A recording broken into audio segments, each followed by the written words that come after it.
If yesterday's show didn't give you enough ideas on where to take your visitors this holiday season, could we suggest a passport tour of our underappreciated chain of artisanal pubs? I'm sure you're familiar with McMenamins and their playfully decorated spaces, but did you know at least 9 of their rehab locations are on the National Register of Historic Places? Add this fact to the actual passport you can purchase and get stamped at each spot, and it's pretty much parental catnip.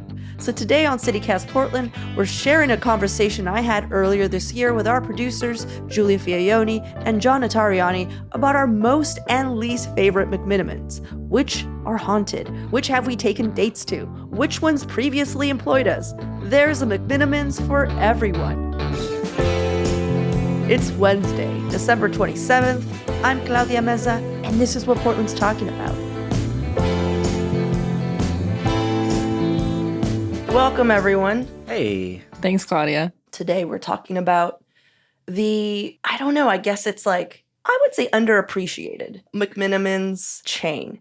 McMenamins is a family-owned chain of brew pubs, breweries, and music venues, and historic hotels and theater pubs for those of you who are just like, what are they talking about? Which would be weird if you're from here. If you're just like, what is a McMenamins? But they're mainly in Oregon and Washington. There are 63 of them. Wow. Yeah, they're everywhere. Yeah, which is probably why we don't see them anymore. Because they're everywhere. Is it's just like power lines? They've just sort of Yeah. just fallen out of our view because there's so much everywhere. Yeah, and like just like power, we have taken it for granted. And I feel like if they all went away, we would just be like, but I like seeing movies and eating tater tots. Mm-hmm. Anyhow, according to the Brewers Association, McMenamins is one of the top 50 largest craft breweries in the United States.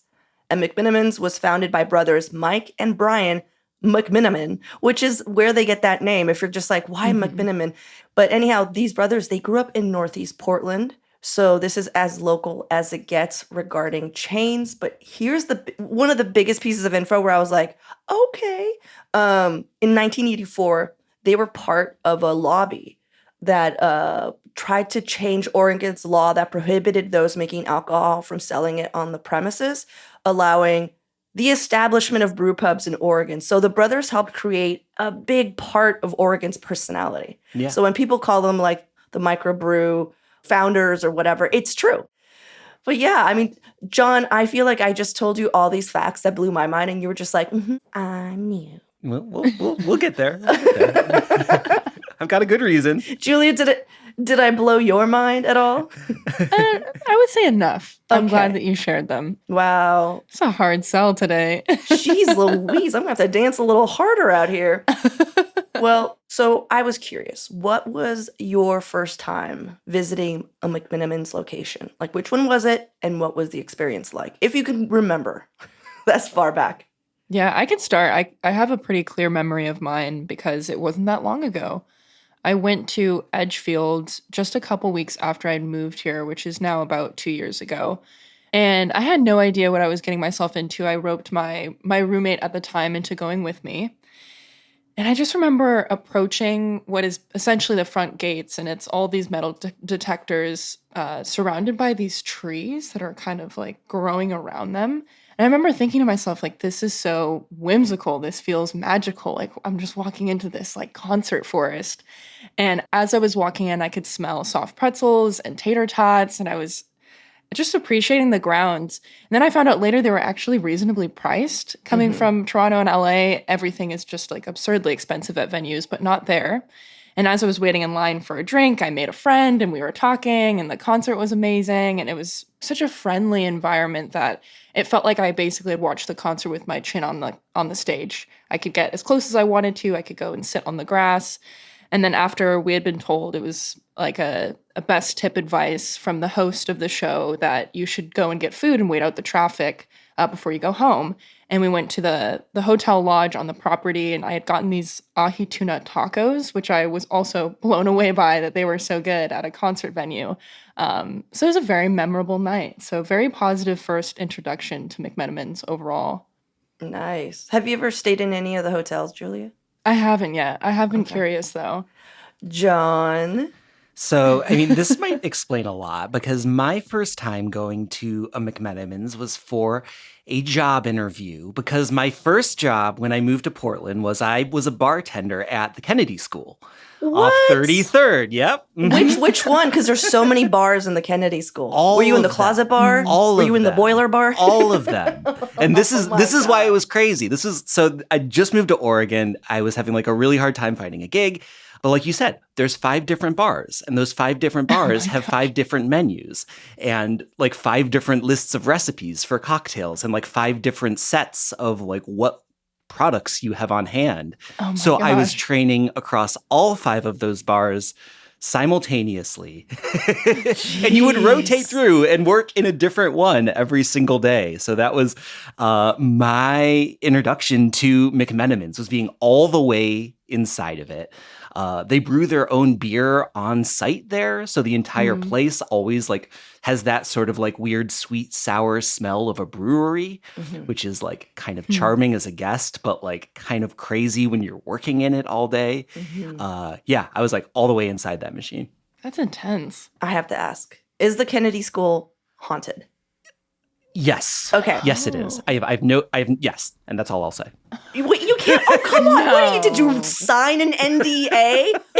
You gotta share more than that. No, I actually don't know how to answer that. I don't know if it's haunted. It is. You little scamp. You had us going. It's crazy though. Like I do wish that people could get behind the scenes and just see how crazy it is that place operates, right? Like they put out so much food in that building. They have like a kitchen that is the busiest commercial kitchen I've ever seen. And then they have like a second kitchen, and they have like all these weird little places hidden around the building where there's like additional ice makers, or like things are stored in crazy places. It is like a city unto itself. That alone is haunting, is what you're saying.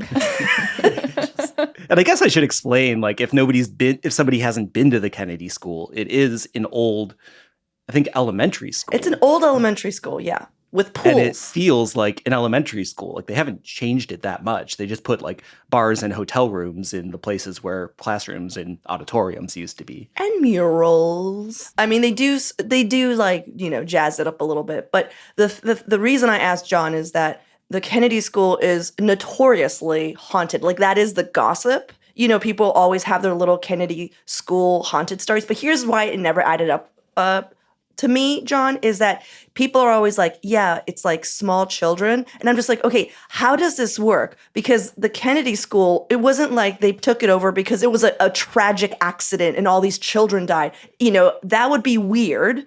Right? Yeah. Then your little ghost children would make sense. So you're saying these children grew up, died, became children, went back, or is the school just, because it's a school, it's just attracting ghost children from the area and they're coming to Kennedy School for an education? It's like a ghost child depot. Yeah. And they're so confused that they're haunting you. It makes no sense. Why are ghost children? I see what you mean. Okay, sorry. And if I was a ghost and a child and like could float wherever I wanted, I wouldn't go back to school. Exactly. Oh, definitely not. Why would you? I would be haunting Disneyland. Like Disneyland, if that were true, Disneyland should have the highest. Center. Yeah. The what? The Lloyd Center. Some 80s little kid ghost haunting the Lloyd Center. All right, whatever. Sorry, off topic. I was just curious if so okay. Never saw any hauntings, just proving my theory right that children do not haunt the Kennedy School, because it doesn't make any sense. I'll tell you mine. Nobody asked, but I will tell you mine. When I went to Claudia. Oh, yeah? What was the first time you went to a McMenamins? Oh my God, thank you so much for asking. So I went to college at Evergreen in Olympia, Washington. And, Giulia, you said something about affordability. And I feel like that is something that McMenamins has always had. Mm-hmm. So one of the treat yourself things that we had in Olympia is we would go to the Centralia location of the Olympic Club. I don't know. Have you guys heard of that? The McMenamins Olympic Club in Centralia, Washington? No. So it's like a billiard hall. So you can go play. So there's a ton of pool tables everywhere. It's pretty much just what you would expect from McMenamins. You know, there's beer, but there's also a hotel and there's a movie theater. And just the attention to detail where like everywhere you would look, there's just something kind of like cute and bespoke, you know, for you to look at. It's not just like, here's some stuff, you know. That was the first experience, and it was a positive one because people would like save up for a fun weekend to leave their college town, hang out, you know, in this hotel, play pool. It was a place to be and a place to go. That was something that was instilled in me, you know, as a very young, like as a teenager, basically. Yeah. Yeah, it was something special. Yeah. Yeah. So like people would go there for like romantic weekend getaways. When I think of, I've gone back now and I'm just like, God, we were such little punks. Like it's a billiards hall. We're just like, do you want to go? It smells in here. Like I don't know why that was a romantic spot. That's so good. Oh, Yeah. that's funny. So I actually have stayed overnight at one of those hotels. So John, I'm sure you've not gone to all 63 of them, even though you've worked there. No, I have not filled out my McMenamins passport book, although I've stamped many passport books in my John, day. could you explain the passport book? Because it's become kind of like a running joke between you and I. So, and let me explain it like as an employee of a McMenamins establishment. The company has, which is like actually a really cool idea, that they have this book that you can buy for like, I don't know, like super cheap, like $15. And it has different activities to do in all of the McMenamins across the region, right? And as you fill out all the little tasks of like going to one of the bars at the Kennedy School or like figuring out a puzzle or something, that the bartenders all have like a stamp and we stamp your passport book. So there's all these people that will go around from location to location trying to check out all the different things that McMenamins has to offer and are really excited and have their passport book there for you to stamp and offer it up to you. And as the bartender, you give them a stamp and send them on their way. Oh, I don't know. I think that's sweet. Julia, would you have a passport? I feel like I should, but I don't. It sounds fun. Yeah, Something it to sounds do. cool. I say that, and I know my voice went high up. I say that as someone who holds the official MLB passport. Wait. What's that? Is that like for stadiums? I wish I had it like handy. It's like leather bound. It's basically Wow. you go to all of the baseball stadiums and you get a passport like stamp. Mm-hmm. And then you write, you know, there's witnesses, like you ask people like, hey, I was here, will you sign it? And then like that's how you make friends. And then you write like cool stuff about what happened. And yeah. And I love it. But I have pictures of the person who stamped my passport just as a joke. It became a joke, but now it's like, and I asked them to stand very awkwardly and stare at the camera. So did anyone do that to you, John? Where they For sure. I mean, maybe not the photograph thing, but like, yeah, people got like real ritual about it. They were like very intent. And then every now and then you'd see somebody who was just like so intent on finishing their passport that they weren't even like having fun, you know? They would just like stop it and be like, I need a stamp, and you'd stamp it. And then they'd like go away to get their next stamp. Like some people get like really like, gotta get all the stamps. I feel like those are tourists who are trying to get all the stamps all at once when they're visiting for a weekend. Yeah, it's just like, Which is just insane. 63 stamps? Y'all need to calm down. Have a beer. Chill out. That's silly. Yeah. I'm just saying it's easy to make fun of someone's enthusiasm. I'm not going to do it. Good for you. But John, I'm sorry you had to work somewhere where there was a lot of tourist action because that just sounds like a lot. That's all. Oh man, I'm sure the stories you could tell. Yes. Yeah. Not once the microphone's closed. Okay, let's take a quick break here. And when we come back, which McMenamins make the best date spots?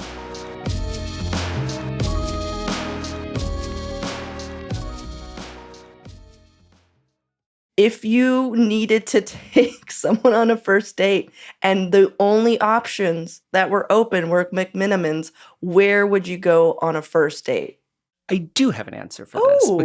because I think like I have lots of good things to say about McMenamins, even when I get over my like service industry trauma. One of the things that's amazing is just how diverse they are and how many different types of places are McMenamins establishments. Mm-hmm. The place that I could actually see myself taking a first date is the Crystal Ballroom. Oh, which yeah, is that makes downtown sense. Portland, Yeah. concert venue, sort of like mid to larger size. So they get a lot of like really great acts in there. Mhm. It's like a bigger room, but it's not like a giant room. And they Mhm. have really good shows. I've gone there plenty of times quite happily. Me too. It's an experience. They also have that little bar in the basement that's really sweet.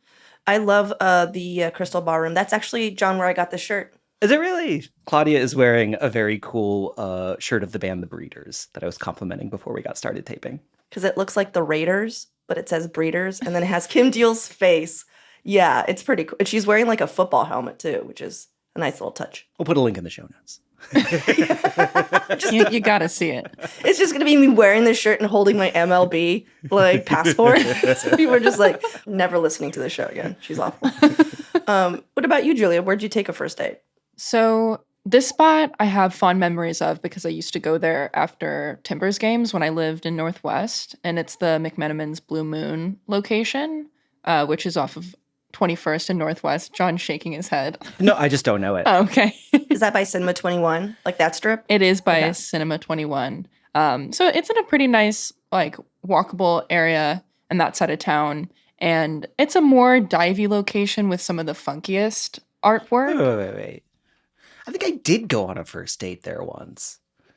Yeah, I did go on a did you first date really? there once. Well, there you go. Wait, I want Julia's story. I forgot about that. I literally asked Julia a question, and then John and I were like, so anyhow, we've been on a lot of dates. Julia, please. What up, Jamie? If you're out there listening, hope you're doing well. Oh, it must have been a fine date Yeah, then. it was a decent date. Oh, nice. If you remember, I don't remember names. Julia, tell me about this for why it's a good first date spot. So it has like more eclectic artwork than some of the other places, and there's like a big moon mural on the ceiling inside, and there's a number of like little cozy like red lit booths. It's a bit divier, but it makes for like a casual, accessible environment that's not too rowdy, but full enough to where it doesn't sound too empty in there. Mm-hmm. It's just nice. I feel like I would be like, yeah, let's just go. It's good memories, energy's good. Why not? You like the vibes, is what I'm hearing. Yeah, the vibes are superb.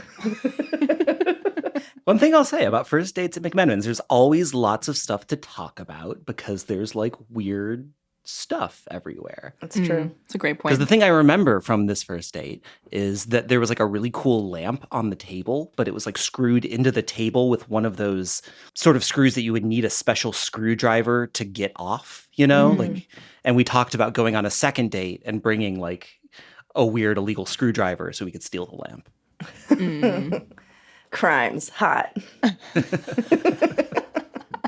So what's your go-to food/drink order? If you were, it happens, you guys. Like, I know, John, you have trauma built up from this. Because I'll be honest, listeners, whenever we bring up McMenamins, John's face is just like, he's like, oh, like he's reliving every passport stamp. But Julie and I have a more naive and rosier outlook of these establishments. So I'm not going every weekend, but I have a go-to order. Do you guys have anything that you just like, this is what I'm going to get because this is what they do well? I actually do have a go-to order, and this is like maybe useful to listeners because as an employee, when you work there, you get like a meal credit for lunch or dinner, but it like is usually less than the price of the menu items. You know what I mean? So you still end up having to like pay for the other half of the meal. So we spent a lot of time trying to figure out what like the balance between like value versus deliciousness was on the menu. And we decided that the sweet spot is the margarita pizza. Is like it is tasty, it's a full meal, it's a little bit less expensive than some of the things on the menu. So that's what I would go for. Best value, margarita pizza. I thought you were just going to say margarita and then just end it there. Mid-shift margarita. So I don't have a go-to drink order. What about you, Julia? I just get the tater tots. Yeah, that's true. I think there's an option between Cajun and non-Cajun. Obviously go with the Cajun. It's like almost like salty spicy, if that makes sense. It's not full spice. They come with a peppercorn ranch dressing. There, of course. Ooh. You got it.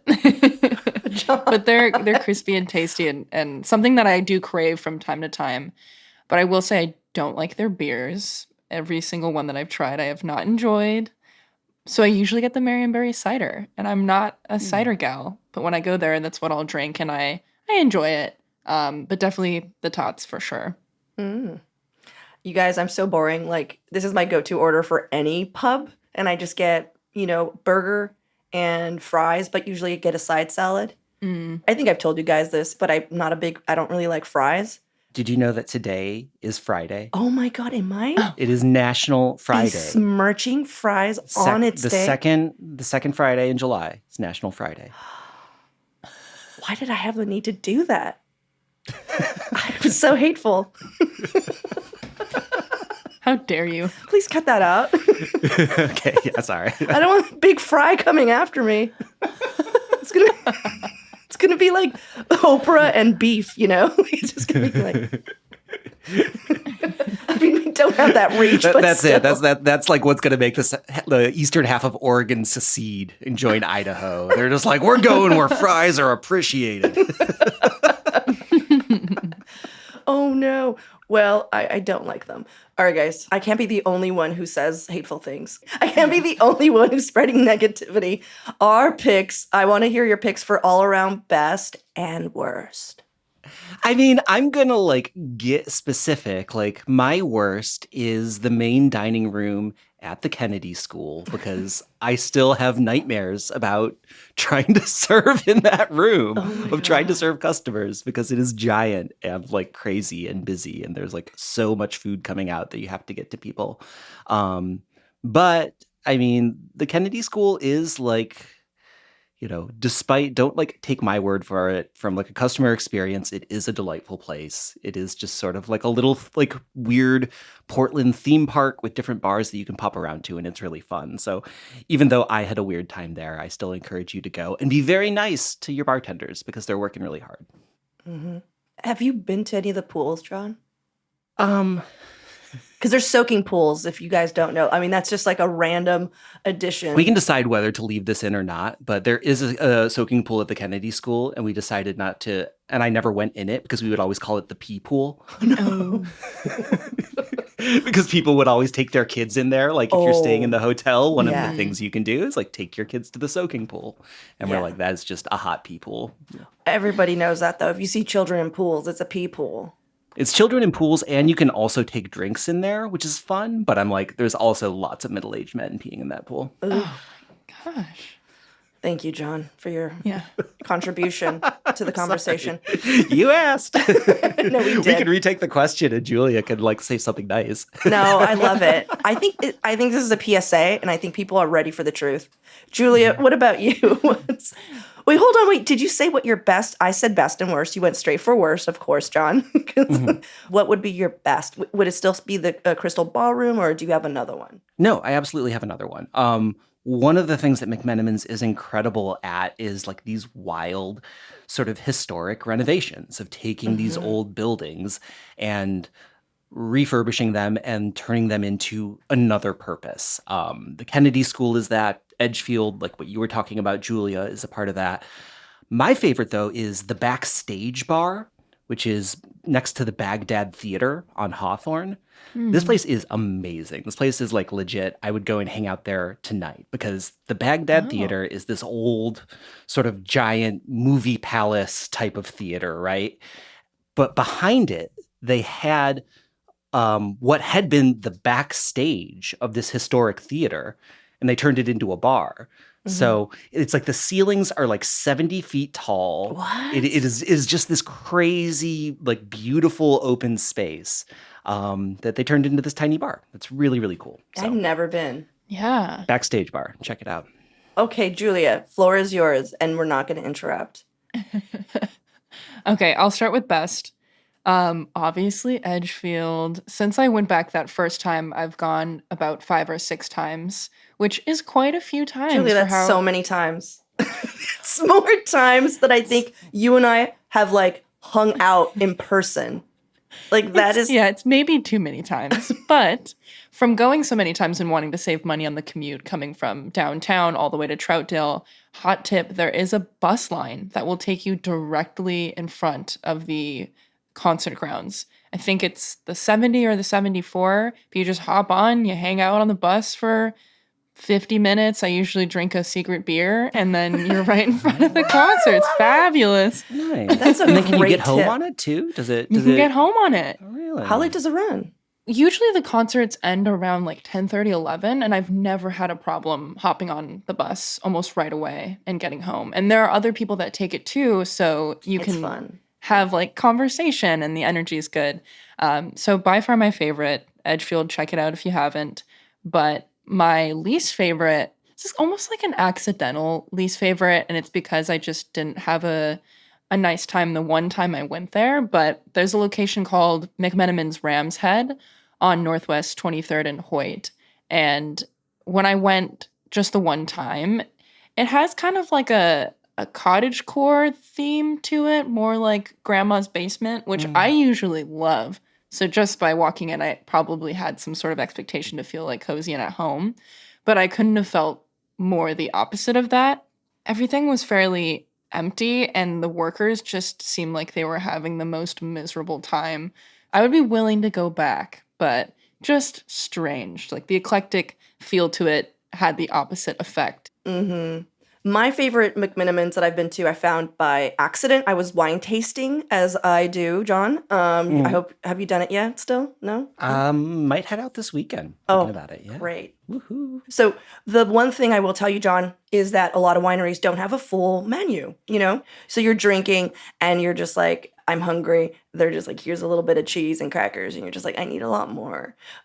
So what ends up happening is after the wine tasting, you end up at the closest restaurant, and the Grand Lodge in Forest Grove is just strategically placed in an area where there's many, points where you could jump off from a wine tour and end up there.